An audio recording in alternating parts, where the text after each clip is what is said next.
Good morning, everybody, and welcome to the Toon review for this morning's Newcastle United news, as Eddie Howe has spoken to the media ahead of the big game at West Ham on Sunday. Went through the injuries, went through who's fit, who's not fit, who's likely to start, who's not likely to start.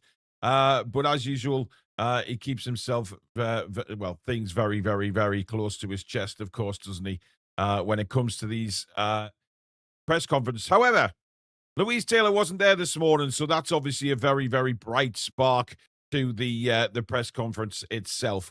Now, as usual, if you do enjoy the show this morning, guys, please give it a thumbs up. And, of course, if you're new and you like what you see, please do subscribe. It is completely free of charge. All that we ask for is that you hit that notification bell so you never miss an upload. Of course, memberships are available, and Super Chats, which is the $ at the bottom of the live comments. And that will guarantee your comment to be read out on the show. Right, first of all, he spoke about the game, obviously saying it's a big game for us as we go towards the next international break. These next two games are huge. Of course, talking about the West Ham game. And then, of course, having to take on Bilbao in the Champions League.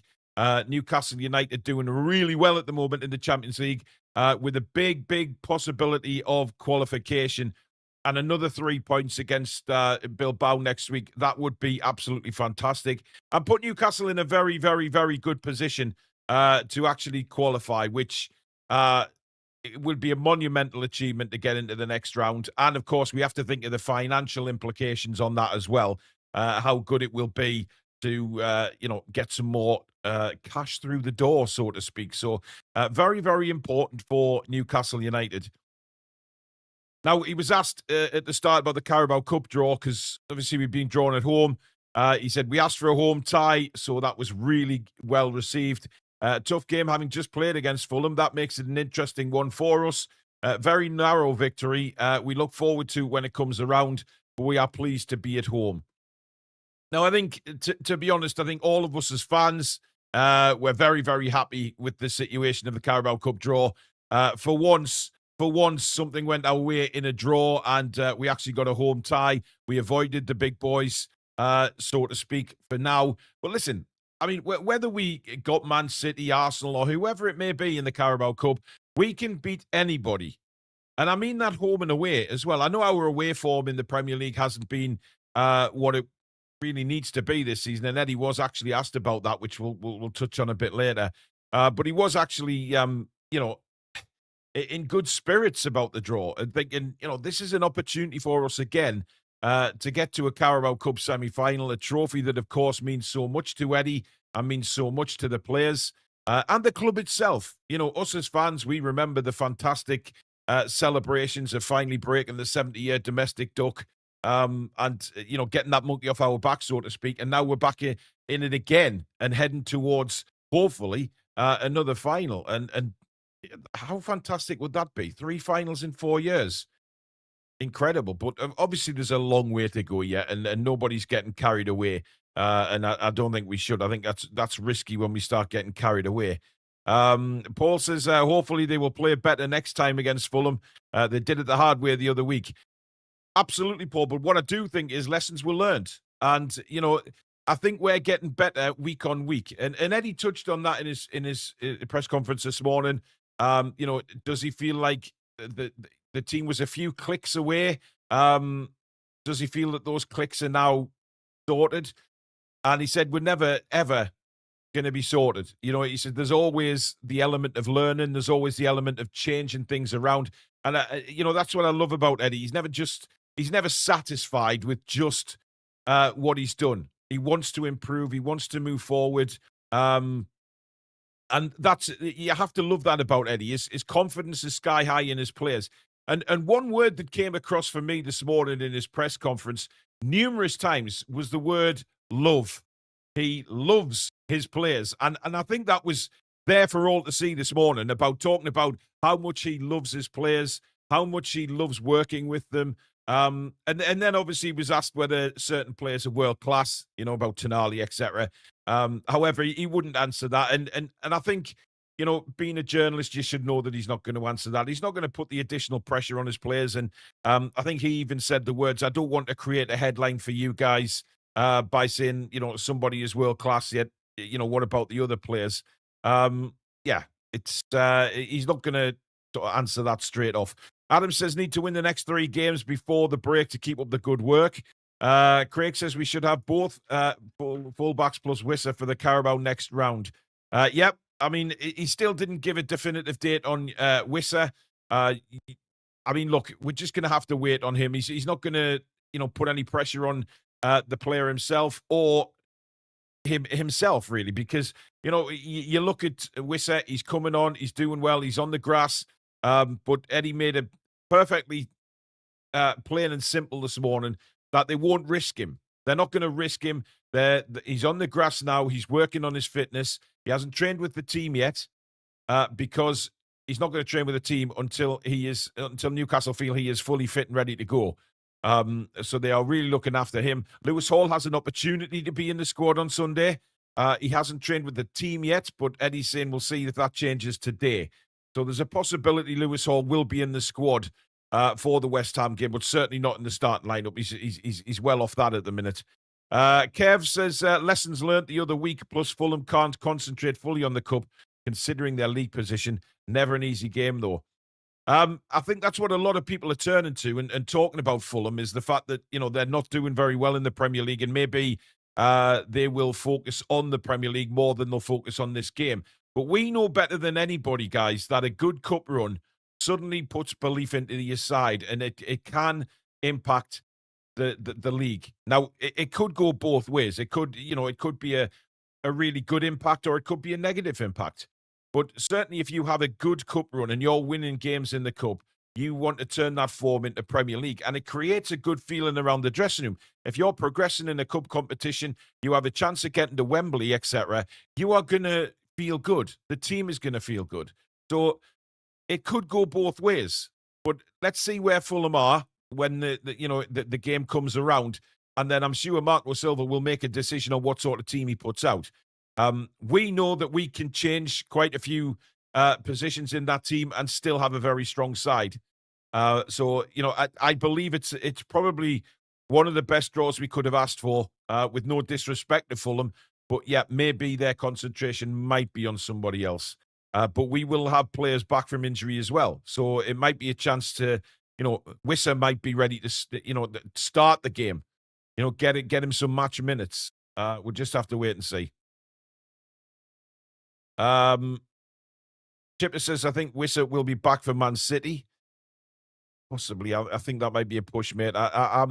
Look, again, he's not putting him under any pressure, and he's not, and Eddie's certainly not putting himself under any pressure to make decisions on Wissa. Every time he's asked about Wissa at the moment, it's just a simple, we are exactly where we were last time I spoke to you. He's very dignified, Eddie. He's not going to sort of turn around to to anybody really, never mind the press, and be sort of off with them about anything. So yeah, I think it's excellent. Now, guys, just to remind you that we have partnered up again with Lineup Builder, who provide us with the fantastic graphics that we now have, not just for these new shows, but obviously for Matchday Lives with the in-game graphics, statistics, goal scoring, clocks, and everything like that. They now have a football quiz on their website, various football quizzes, actually. If you scan the QR code in the top left-hand corner, that will take you to their quiz website. And, of course, we do have the link pinned at the top of the description of this show. If you think you are a football guru and you know your stuff, challenge yourself. Challenge yourself and your friends. Get on there. Really give it a go, because there's all sorts on there. There's guess the player, etc. And it really does test your football knowledge. I was on it yesterday. I did all right, actually. So get yourselves on. Give yourselves a challenge. If you believe you are a football mastermind, this is your opportunity to prove it, and to your friends and family as well. So it's a fantastic opportunity. The quizzes change every day. The players, guess the player changes every day. It's always been updated on a daily basis. So this is your opportunity, because once you start on these quizzes, I guarantee you'll get hooked and you'll be back day after day to keep on going. So please give it a visit. The link is in the top of the description, or you can quickly scan that QR code and it will take you straight to the quiz website. So thank you once again to Lineup Builder for partnering up with the Toon Review. Right, let's take a look now at what Eddie further had to say. Now, of course, the team news, the only thing he mentioned was Will Osula's ankle. They are still managing that. Now, everybody will turn around and say, well, hang on a minute. He came on the other night, and, of course, against Fulham as well, and it is looking like there's no injury there. Now, this can be for many reasons. It could be heavily strapped. It could also, be injections. Eddie didn't really go into it. He didn't really go into it too much. But look, Will Osula is in a good place at the minute, and I don't think Eddie wants to really put any negative spin on Will Osula. He just wants to keep building him up and building him up. And obviously, the ankle has been a problem for him. But he obviously went on to say that Lewis Hall will be training with us today. And what he said about Lewis Hall is he's in good shape. He's really looked after himself. And he's excited to reintroduce him, but only at the right time. And, that's fine by me. Again, we don't want to risk these players. It's a very, very dangerous thing to risk any player, certainly with Lewis Hall. He's tried to come back earlier this season, picked up. He never really felt 100% when he came back, of course. So that's always been a little bit of an issue for Eddie, trying to get Lewis Hall fit. It's a tough job, but hey, that's why Eddie's paid the big bucks, isn't it? Now, on West Ham United, he said they've got a group of very good players, especially in the attacking areas. We are going to have our work cut out to limit the space for their attacking talent. Our away form has not been strong enough, and we want to put that right in this game. Now, for me, the away form, I think, needs identifying because, all of us as fans have seen it. We've struggled a lot away from home. Craig Hope asked a good question about the home and away form. And, Eddie said there's no reason. There's no reason why we can't play away from home like we do at home. And this has been an ongoing subject for quite a while now, hasn't it? It's been really lingering, home and away form. And look, it's clear for me. Eddie sits there and says that he wants wants to play the same away from home. And I do believe him. But when you see him then sort of play 5 at the back against Leeds, you scratch your head. And he said that we were very good against Villa, but the other games we maybe were good defensively. But we didn't. We didn't quite do it attacking wise. So that was, Eddie's identified the situation. He was asked a lot about Callum Wilson, as you'd expect. And you can clearly see the love that Eddie has for Callum Wilson, working with him at Bournemouth and then at Newcastle. But he did say that, all good things sometimes come to an end, and especially in football, you can't rest on your laurels, and sometimes a move is good for both parties, and it seemed to me like maybe both Eddie and Callum had decided that the time was now right. There was all sorts of rumours going on in the summer that Newcastle United maybe will want to keep Callum Wilson. Wilson himself wanted to stay, but in the end, I mean, Eddie was asked whether it was, the decision was above him, and he didn't answer that. He basically went on to say, it's football, and sometimes, a fresh start for people. And I think a fresh start was what Callum needed, especially with his injuries, etc. Very difficult for him to sort of get on the pitch for Newcastle. And let's be fair, when he did get back last season, he didn't look himself. He's lost a yard of pace. He wasn't as sharp. And you know what? Callum will want to prove a few things on Sunday. If he does start the game or come on as substitute, he will want to prove a lot to himself and to Newcastle United that he's still a very, very good striker. There's no doubt in my mind that when Callum's on form and Callum Wilson is fit and ready to go, he's a brilliant striker. But I think injuries take their course sometimes, and unfortunately for Callum, towards his latter days with Newcastle, that's what happened. And it's a shame because, like I say, he's a fantastic striker, and I don't think anybody will ever forget what he's done for us in the time he was at Newcastle. Certainly won't get any sort of bad reception from the away fans, that's for certain. He's still held in very high esteem here. And if Callum Wilson was to get stick off the visiting fans, I think serious questions would need to be asked as to why. I don't think that's going to happen anyway. Hustler says, I seen Callum Wilson just before he left. He kept his head down, and I didn't want to bother him. Will Botman and Chow be our centre-backs, Paul? Well, he was asked about that question. Not just the centre-back positions. However, he was asked at the start about that, with Fabian Schär coming in and playing so well. And he was, mentioned them too. And the reporter said, who do you pick out of Schär and Botman? Because you're going to upset one of them. Now, Eddie then sort of answered the question in a more general way, I guess. He was happy just to say it's not just those two; it's various other positions on the field that I have to make decisions for. And you know what, he does. But would Eddie prefer this to being, struggling and having a squad, a threadbare squad? 100%, 100%. He would prefer this, and everybody needs to understand that, because it's a difficult decision. And players will get upset. Players will be not kicking off, but Eddie said it's important to have those conversations with players who don't get in the side. He mentioned Aaron Ramsdale, of course, who was excellent on Wednesday night, made some great saves. But Nick Pope's in remarkable form this season, and whichever way you look at it, Nick Pope's never let us down so far this season. And he knows that Ramsdale's breathing down his neck, and if Pope does drop in form, then Ramsdale will step in. But the ease in which he did it on Wednesday night, I think, really impressed Eddie Howe. The fact that he was able to just, blend in and get on with the defense as well as anybody else on that, in goal. And Nick Pope's done the same this season. A good understanding with your back four is vital.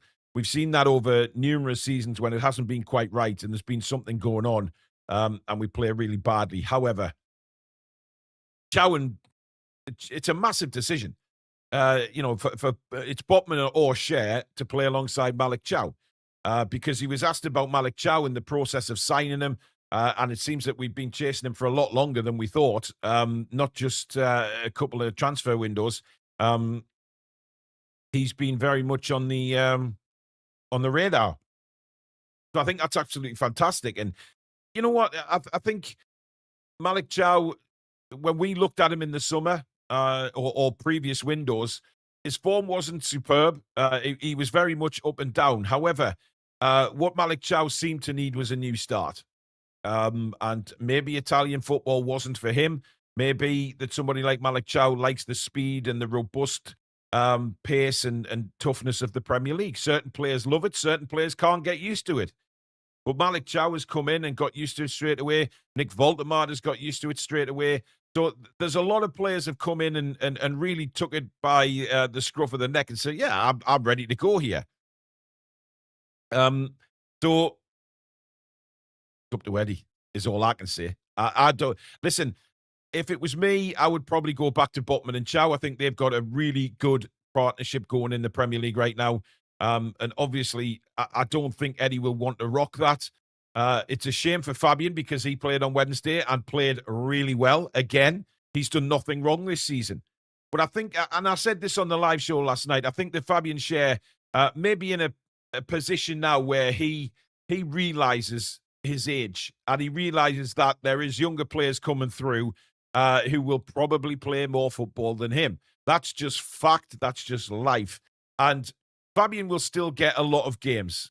He will get a lot of games, whether it be Premier League or Cup games, Europe, that sort of thing. He will be required, and I think he knows that. But I think if we're very honest as fans here, our two best centre-backs that we want to play in the Premier League are Botman and Chow. There's no doubt about that.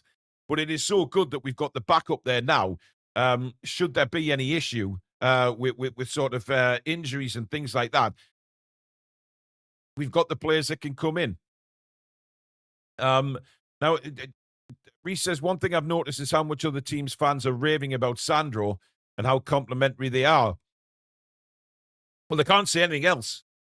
To be quite honest, they cannot say anything else about Tonali. He is a brilliant, brilliant footballer. And Eddie said to the journalists that it's up to you to make those remarks about world class and things like that. I think it's a little early to call Tonali world class, but he's certainly up there.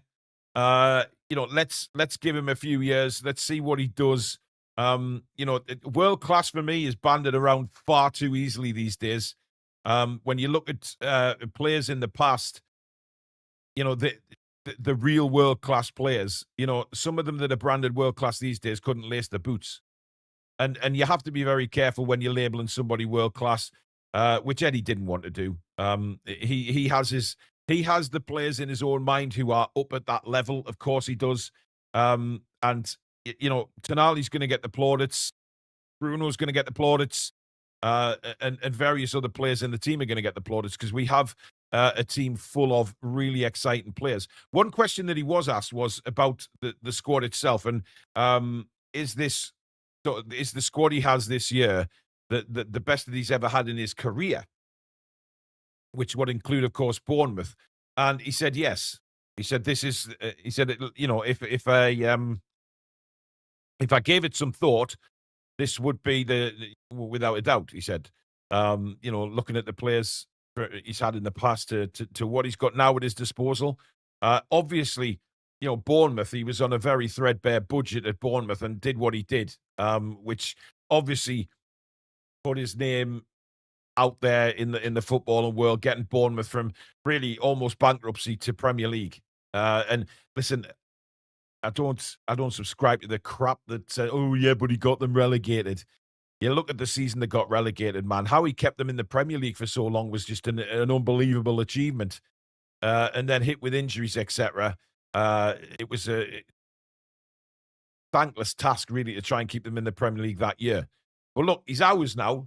He's ours. And, we've got a fantastic manager here who is capable of taking these players on to the very next level. And how exciting is that, guys? I mean, even when he talks in press conferences now, he wants to take Newcastle United to the next level.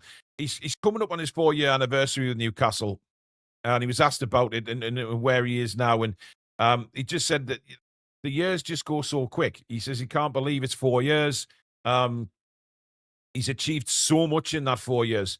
And if you look back over the 4 years of Eddie Howe being in charge, which we'll probably do a separate show on during the international break, to be honest, and look back on Eddie's 4 years, I think it's an incredible achievement.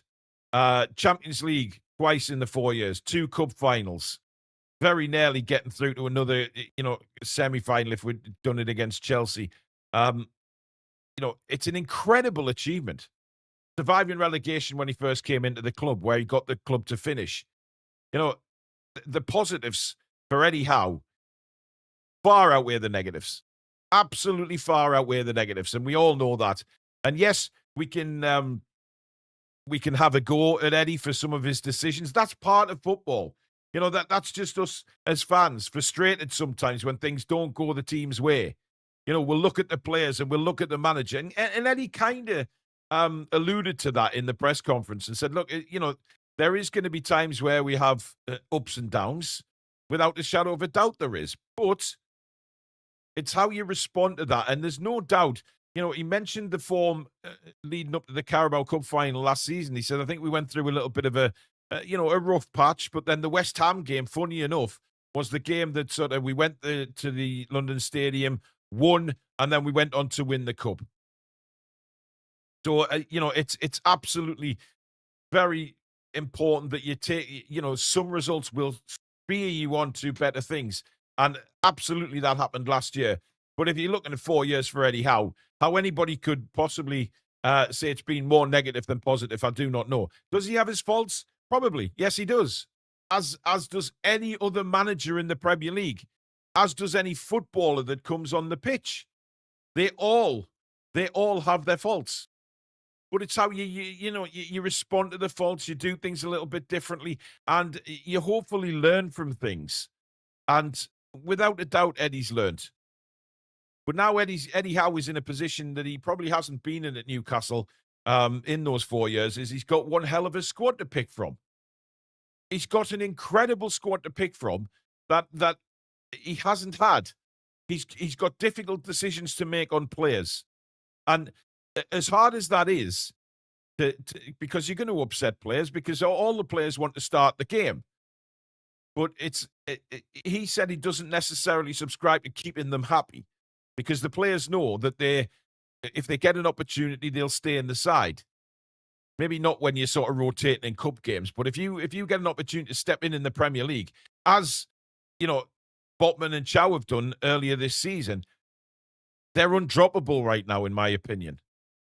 And it's how you react. And he talked about this when he spoke about Aaron Ramsdale. It's how you react when you're not in the side. You know, when you're not playing regular football, how do you come across? What is your attitude? And he said that Aaron Ramsdale's attitude had been absolutely outstanding. You know, just getting on with his job. He's never huffed and puffed about not playing, because he knows he will get an opportunity, and it's how he reacts when he gets that opportunity. So that is the same for goalkeepers. It's the same for any player. But you know what? He talks about different. I think he goes with the Chow and Botman on Sunday. It's the other positions that may be a head scratching for him. You know, I think Trippier and Byrne have to play at fullbacks. That's just all the options he's got at the minute. And, you know, you look at the midfield and you look at the attack. Who plays on the wings? Does he keep Jacob Ramsey in? Does he play Joe Linton? And interestingly, about the midfield, he didn't say that the you know, Tonali and the two Brazilians were first choice in midfield. He said it depends on the game. Now, we can look back and think, yeah, Eddie, okay, but the amount of times that you play these three, they're very difficult to drop. Very difficult. But now that we've got Ramsey, we've got Miley, and to a degree, we've got Willock, who performed very well on Wednesday. There is options there. So he has to pick the team based on that particular game. And you know what? It's tough for Eddie Howe, but he wouldn't have it any other way, would he? Absolutely not. But listen, guys, that is it for this morning. Just briefly touched on the press conference, of course. We are back tonight at 7 o'clock for the preview of the West Ham game. A little bit of DTR Friday, Halloween special going on there as well. So we'll have a laugh with it. I want to know your most embarrassing fancy dress costumes or the experience, a kind of embarrassing experience in your Halloween parties and things like that. So we'll find out. We'll have a good laugh tonight. And then hopefully, you know, we'll put a side together for Newcastle. We'll look at the game. We'll look at West Ham's form and some score predictions as well. But listen, guys, have an absolutely cracking Friday. Enjoy it, and we'll see you back at 7 o'clock. Until then, take care. Come back and check out the